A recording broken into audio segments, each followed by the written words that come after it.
Évangile de Jésus-Christ, selon saint Marc. En ce temps-là, Jésus regagna en barque l'autre rive, et une grande foule s'assembla autour de lui. Il était au bord de la mer. Arrive un des chefs de synagogue, nommé Jaïr. Voyant Jésus, il tombe à ses pieds, et le supplie instamment. « Ma fille, encore si jeune, est à la dernière extrémité. Viens lui imposer les mains, pour qu'elle soit sauvée et qu'elle vive. » Jésus partit avec lui, et la foule qui le suivait était si nombreuse qu'elle l'écrasait. Or, une femme qui avait des pertes de sang depuis 12 ans, elle avait beaucoup souffert du traitement de nombreux médecins, et elle avait dépensé tous ses biens, sans avoir la moindre amélioration. Au contraire, son état avait plutôt empiré.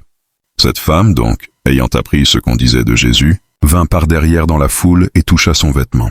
Elle se disait en effet, « Si je parviens à toucher seulement son vêtement, je serai sauvée. » À l'instant, l'hémorragie s'arrêta, et elle ressentit dans son corps qu'elle était guérie de son mal. Aussitôt Jésus se rendit compte qu'une force était sortie de lui.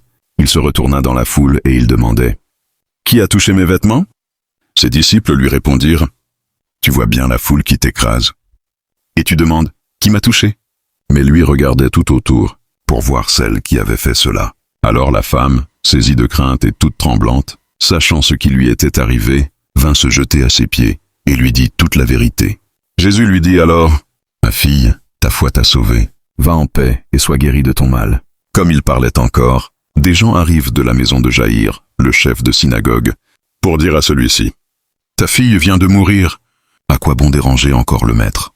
Jésus, surprenant ces mots, dit au chef de synagogue, « Ne crains pas, crois seulement. » Il ne laissa personne l'accompagner, sauf Pierre, Jacques et Jean, le frère de Jacques. Ils arrivent à la maison du chef de synagogue.